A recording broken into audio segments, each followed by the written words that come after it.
اذا كان عزيز عليك تتفرج في الرسوم متحركه فضروري غتكون صادفتي في شي قناه كرتون ماشا والدب، واللي كيهضر على بنت صغيره كتعيش في الغابه مع الدب والحيوانات. كرتون يقدر يبان لك هادي، ولكن ورا هاد القصه الطريفه الموجهه للاطفال كاينه قصه حقيقيه مظلمه. غادي نخليك تعاود تفكر في كاع الاحداث اللي كانت كتضحكك في داك الكرتون، حيت حرفيا غتبدل لك النظره لهاد الكرتون المظلم. واليوم في هاد الفيديو غادي نعاود لكم القصه الحقيقيه لهاد الكرتون ديال ماشا والدب. فقبل ما نبداو القصه ما تنساوش تشتركوا في القناه، واهم حاجه تفعلوا الجرس باش اي قصه حطيتها تشوفوها نتوما الاولين، وحطوا لايك للمقطع نوصلوا ل1000 لايك. يلا نبداو. ماشا والدب هو مسلسل تلفزيوني روسي كيتكون من 5 ديال المواسم، وهو من السلسلات الاكثر مشاهده على مستوى العالم، حيث ان واحده من الحلقات تاع هذا الكرتون وصلت لأكثر من 4 مليار 400 مليون مشاهده، اللي كيخليه يكون من اكثر الاعمال المشاهده على تطبيق اليوتيوب. كما قلت لكم هذا الكرتون حقق نجاح كبير في جميع الدول، واول عرض كان هذا الكرتون في 2009، وطبعا في البلد المنشئ روسيا. بعد ما نال الموسم الاول لهذا الكرتون اعجاب الناس الصغار وحتى الكبار، نزل الموسم الثاني والثالث والرابع واخيرا الخامس. كتهضر القصه تاع هذا الكرتون على بنت صغيره سميتها ماشا، كتسكن في واحد الدار صغيره بزاف حدا السكه الحديديه، وفي الجهه الاخرى من ديك السكه الحديديه كاينه طريق اللي كدير للمنزل ديال الدب. وفي الحلقة الأولى من هذا الكرتون شفنا أن جميع الحيوانات في الغابة كيخافوا من ماشا، حيت كانت كتبزز عليهم باش يلعبوا معها.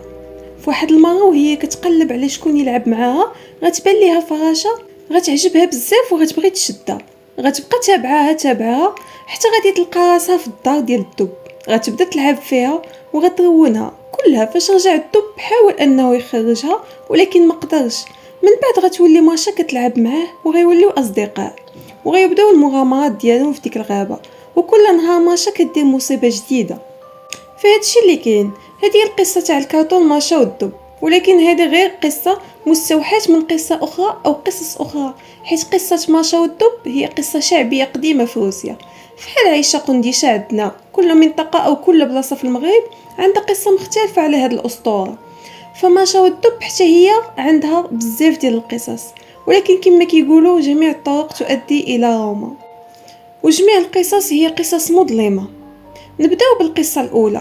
كتهضر القصه على بنت صغيره سميتها ماشا، كانت كتعيش هي ووالديها وخوتها الصغار في دار اللي صغيره بزاف. ماشا كانت صغيره وكان عندها غير 8 سنين، ولكن كانوا عندها خوتها صغار منها، داكشي علاش كانت كتعتبر هي الكبيره في خوتها.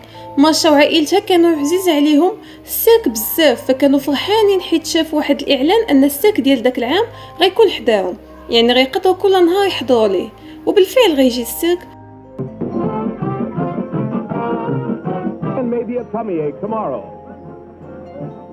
وغيجيو حتى لحداهم، غيكونوا حاطين بزاف ديال الحيوانات في الاقفاص على برا.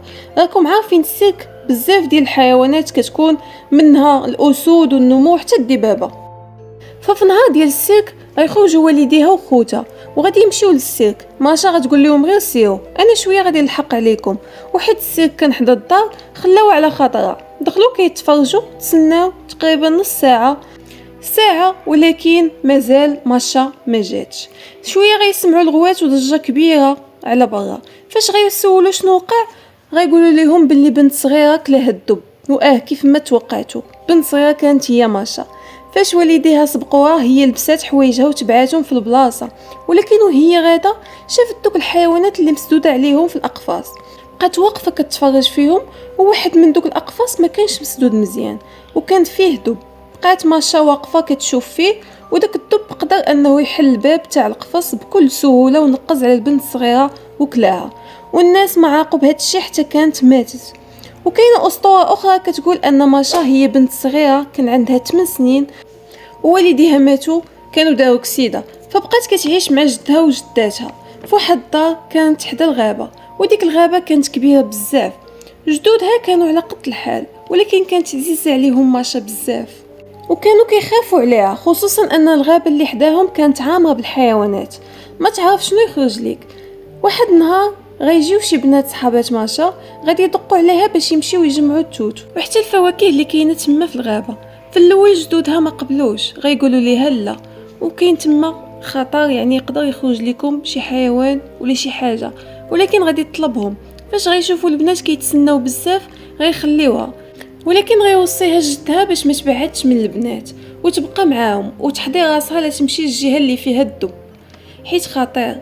غتخرج ماشا وبالفعل تمشي هي وصحاباتها باش يقطفوا الفواكه. ماشا وهي كتقطف التوت توضرات على البنات، بقات تابعه دوك الاشجار تاع التوت حتى ما بقات عارفه راسها فين كاينه. حاولت تخرج من ديك الغابه، ولكن الغابه كانت كبيره ووصلت العمق ديال الغابه.